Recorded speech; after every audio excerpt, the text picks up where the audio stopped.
Bismillahirrahmanirrahim. Assalamualaikum warahmatullahi wabarakatuh. Waalaikumsalam warahmatullahi wabarakatuh.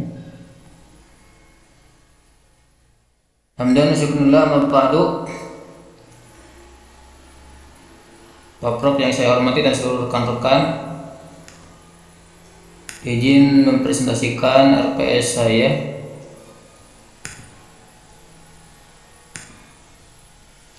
Saya mengajar itu mampu mata kuliah Sejarah Peradaban Islam dari prodi KPI. Yang pertama ada CPL 1 S1 sikap 1 yang bertakwa kepada Tuhan Yang Maha Esa, menjunjung tinggi akhlak mulia, integritas serta menghargai keberagaman budaya dalam penyiaran Islam dengan semangat moderasi beragama dan toleransi. Kemudian kedua, CPL kedua menguasai sejarah perkembangan Islam global regional, kaitannya dengan komunikasi Islam dan teknologi media dakwah serta integrasi sains Islam dalam peradaban Muslim. Kemudian selanjutnya mampu berpikir kritis, komunikatif secara lisan dan tulisan dengan pendekatan moderat dan inklusif. Kemudian mampu bekerja dalam tim kreatif penyiaran Islam yang menghargai keberagaman. Kemudian CPL selanjutnya mampu memproduksi konten media Islami yang berbasis riset, mengintegrasikan nilai-nilai sains dan mempromosikan moderasi beragama. Kemudian CPMK atau capaian pembelajaran mata kuliah pertama yaitu menjelaskan dan mengidentifikasi fakta sejarah, karakteristik ruang lingkup serta landasan dasar sejarah kebudayaan Islam dan peradaban Islam dengan perspektif integratif sains Islam dan moderasi beragama. Kemudian kedua yaitu mengidentifikasi perkembangan kebudayaan dan peradaban Islam dengan pendekatan interdisipliner yang mengintegrasikan aspek sains, teknologi dan nilai-nilai toleransi dalam Islam. Kemudian menjelaskan dan mengidentifikasi tokoh-tokoh yang berjasa dalam mengembangkan kebudayaan Islam, khususnya dalam bidang sains dan teknologi serta kontribusinya terhadap moderasi beragama. Kemudian menjelaskan dan mengidentifikasi karakter dari tokoh-tokoh yang berjasa pada masing-masing periode pemerintahan Islam dengan fokus pada nilai-nilai moderasi, toleransi, dan integrasi keilmuan. Kemudian yang kelima, CPMK kelima yaitu meneladani dan mengambil ibrah dari karakter tokoh-tokoh yang berjasa dengan menerapkan hasil riset terkini dan nilai-nilai moderasi beragama dalam konteks kekinian. Adapun ini sub CPMK-nya yaitu mampu menjelaskan konsep dasar sejarah dan relevansinya dengan komunikasi penyiaran Islam. Kemudian menganalisis perkembangan peradaban Islam pada masa Nabi dan Khulafaur Rasyidin dengan pendekatan integratif sains serta mengidentifikasi strategi komunikasi dakwah awal yang moderat dan inklusif. Kemudian ini korelasi CPL terhadap sub CPMK. Ada bobot penilaian dari setiap CPMK dan korelasi dengan CPL sehingga berakhir dalam bobot 100% dan 14 kali pertemuan, belum termasuk UTS dan UAS 14 kali pertemuan. Kemudian UTS dan UAS berarti 16 kali pertemuan. Deskripsi singkat mata kuliah, mahasiswa mampu memahami dan menjelaskan gambaran umum sejarah peradaban Islam pada abad klasik, pada masa Rasulullah, Khulafaur Rasyidin, dinasti Umayyah, dinasti Abbasiyah, dan masing-masing pemerintahan Islam pada periode klasik. Kemudian ini bahan kajian materinya ada 9 dan itu ada sub kajiannya, sub materinya dari mulai memahami sejarah Arab pra-Islam, kemudian sejarah Islam pada masa Rasulullah, kemudian sejarah Islam pada masa Khulafaur Rasyidin, ada nilai-nilai toleransi dan kemajuan, kemudian sejarah Islam pada masa dinasti Umayyah, sejarah Islam pada masa dinasti Abbasiyah yaitu zaman keemasan sains, kemudian sejarah Islam di Andalusia, kemudian peradaban Islam di Nusantara, kemunduran dan kebangkitan kemudian dan kebangkitan peradaban Islam, kemudian Islam kontemporer, yaitu berkaitan dengan sains, migrasi, dan tantangan global. Ini pustakanya, yaitu ada beberapa referensi dari Badriyatim, Muhammad Nur Hakim, dan ini banyak, ada Ahmad Amin dan sebagainya.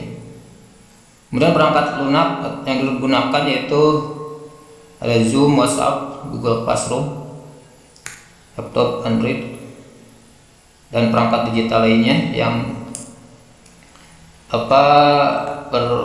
mendukung terhadap pembelajaran ataupun lancarnya perkuliahan ini. Kemudian ini sub CPMK-nya sebagai kemampuan akhir yang diharapkan mahasiswa mampu memahami dan menjelaskan pengertian sejarah peradaban Islam, metode kajian sejarah. Indikatornya yaitu mampu memahami dan menjelaskan pengertian sejarah peradaban Islam, kemudian mampu menjelaskan metode perkembangan peradaban Islam dan ciri-ciri setiap periode. Kriteria dan bentuk penilaian yaitu ada makalah, presentasi, diskusi, dan metodenya itu ada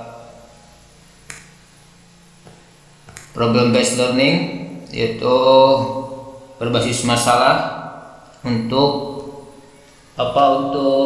meningkatkan berpikir kritisnya. Mas Anwar? Ya, bagaimana Prof? Ya, itu tolong ya, ini pengingat untuk teman-teman. Kemampuan yang diharapkan itu jangan gunakan kata kerja yang tidak operasional. Memahami, mengetahui itu bukan kata kerja operasional, nggak bisa diukur itu, ya. Iya, Bro. Maka harus menggunakan indikator-indikator yang KKO. Tahu KKO ya? Iya, kata kerja operasional, ya. Ini contoh itu tadi. Nanti teman-teman yang masih menggunakan kata kerja yang tidak operasional, apa itu kata kerja operasional? Kata bisa diwujudkan gitu ya. Memahami kan nggak bisa diukur, nggak bisa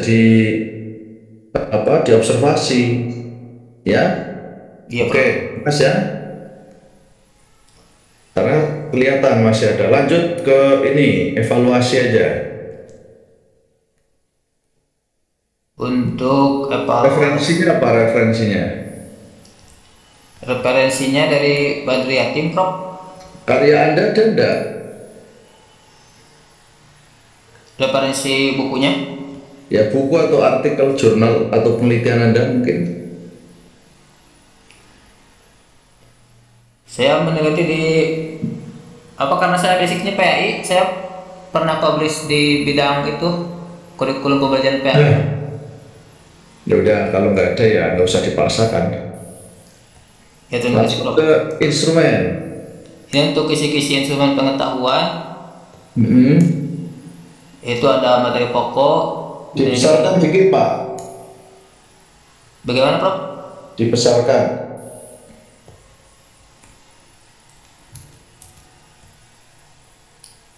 Ini materi pokoknya itu kondisi jazirah Arab pra-Islam, dan indikator pencapaiannya mengidentifikasi kondisi sosial, ekonomi, budaya, dan agama Arab pra-Islam. Daftar kognitif C1 pengetahuan, bentuk soalnya PG. Ya, lanjut. Kemudian Instrumen lain. rubrik penilaian keterampilan yaitu Lanjut membuat ke sikap. video. Jadi mahasiswa disuruh untuk membuat video sebagai proyek akhir pada mata kuliah ini. Ya, 4 gitu kayaknya bagus ya. Buat revitalisasi potensi masjid sebagai basis budaya. Kemudian rubrik penilaian sikap itu ada skala. Hindari tulisan itu Skala Richter. definisi. Ada sangat baik, baik, dan cukup. Ya itu, ya iyalah. Kalau ini masjid menjadi pilar sentral, nah, itu kan beda, ya enggak? Inilah kita ajarin nulis kan. Masjid. Lanjut, Pak.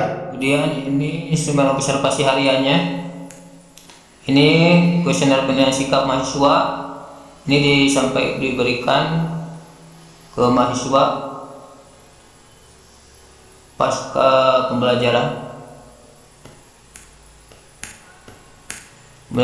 Kemudian tes pengetahuan, ada pilihan ganda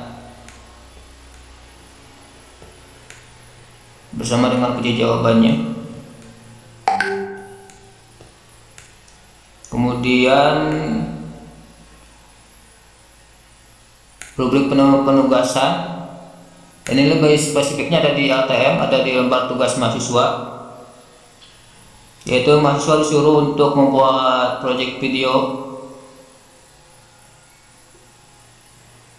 dengan tema tantangan dan peluang peradaban Islam di era modern serta relevansinya dengan komunikasi dan penyataan Islam kontemporer. Jadi mahasiswa disuruh untuk membuat video dengan tema isu radikalisme di era digital, kemudian tantangan disinformasi, peran media sosial dalam dakwah, ataupun revitalisasi khazanah Islam melalui platform digital, apalagi di era new media yang syarat dengan hegemoni media sosial, baik di lewat platform TikTok, Instagram maupun di YouTube. Dan ini bentuk dan format luarannya, ada objek gerakannya itu video presentasi, kemudian bentuk luaran ini berupa video semuanya, kemudian disubmit ataupun diupload di YouTube dan platform media sosial.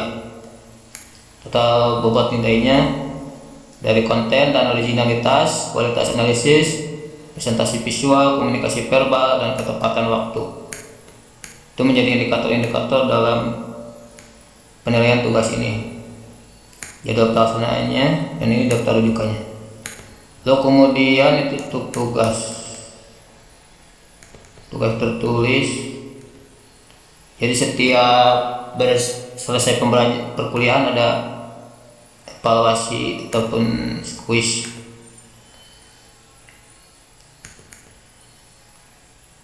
Ini rancangan penilaian harian, yakni mahasiswa diberikan pertanyaan ataupun kuis setiap selesai perkuliahan.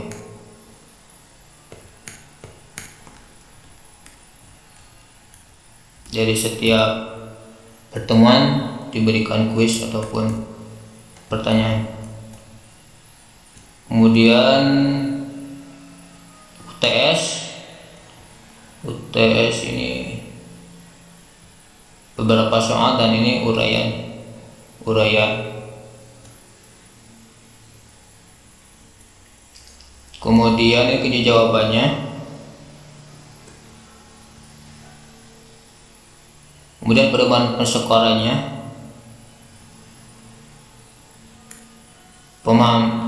aspek penilaian yang ditilai yaitu pemahaman konsep dan metodologi integratif, menjelaskan secara komprehensif konsep interpretasi sains Islam dengan konkret dari fase Mekah dan Madinah.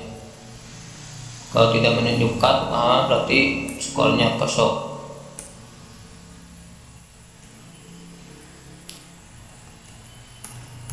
Ini untuk UTS. Kemudian UAS, pedoman persekorannya itu ada identifikasi faktor sosial 5 poin, identifikasi faktor ekonomi 5 poin, faktor budaya 5 poin, hubungan antar faktor 5 poin, kesimpulan dan sintesis 5 poin. Ini ada kunci jawabannya juga yang bisa mengukur kita untuk melihat dan menilai sejauh mana jawaban dari mahasiswa, ketepatan jawaban dari mahasiswa. Kemudian instrumen penilaian autentik tambahan, ada portofolio digital sejarah. Ini sama ya dengan membuat video tadi, masuk ke portofolio. Kemudian ada rekonstruksi sejarah. Di kelompok memilih satu peristiwa penting dalam sejarah, kemudian menyusun proposal penelitian mini atau mini research. Kemudian riset dari berbagai sumber primer dan sekunder, analisis perspektif yang berbeda. Kemudian menyusun narasi komprehensif, identifikasi lesson learning, presentasi. Kemudian simulasi sejarah. Majelis Syuro, skenario simulasi Majelis Syuro pemilihan khalifah, simulasi proses pemilihan khalifah, negosiasi perjanjian Hudaibiyah, simulasi diplomasi dan negosiasi, sidang Piagam Madinah, bagaimana menyusun konstitusi lular, ataupun untuk ini mengajarkan bahwa madrasah beragama itu udah secara nilai sudah dimuat ataupun sudah ada sejak lahirnya Piagam Madinah. Kemudian instrumen observasi role playing ataupun berbagi peran. Kemudian remedial dan pengayaan untuk mahasiswa dengan nilai kurang dari 60 diberikan remedial, ya berupa tugas tambahan dan ujian susulan. Kemudian nilai maksimalnya itu 70 atau nilai C. Untuk program pengayaan yaitu untuk mahasiswa dengan nilai lebih dari 85. Halo Mas Anwar. Ya. Untuk pengayaan, jangan sampai pengayaan itu di luar waktu yang dengan waktu yang sulit ya. Contoh publikasi hasil jurnal atau seminar. Nah ini maksudnya suruh publikasi mereka, apa nggak berat? Publikasi jurnal, ya Prof. Ya ini dipertimbangkan mahasiswa S1 di tengah-tengah perkuliahan tiba-tiba suruh publikasi jurnal tidak dari awal, ini kan berat saya kira ya. Jadi apapun evaluasi kita harus mempertimbangkan orientasi mata kuliah beserta kemungkinan dan tidak mungkinnya. Sesuatu yang tidak mungkin ya jangan diada-adakan, bisa tidak tercapai Pak. Apa mungkin di tengah-tengah perkuliahan ada program pengayaan mereka suruh publikasi artikel di jurnal atau di seminar? Tolong dipertimbangkan ya. Oh iya Prof. Terima kasih Prof. Yo. Untuk pengayaan mohon izin, apakah ini berarti selesai perkuliahan ya? Atau selesai? Jadi pengayaan itu begini, pengayaan itu ketika ada topik tertentu yang mahasiswa itu berhasil mencapai sesuatu yang ditargetkan, maka perlu ada untuk menambahi, untuk penguatan, untuk penambah wawasan. Nah itu namanya pengayaan. Sedangkan remedial, jika ada hasil evaluasi yang tidak mencapai kriteria ketuntasan, maka diberi remediasi, perbaikan. Gitu ya. Baik, terima kasih Mas Anwar. Lanjut berikutnya. Terima kasih Prof. Ya, Prof. Saya masuk Prof. Monggo Pak Bubun. Bubun.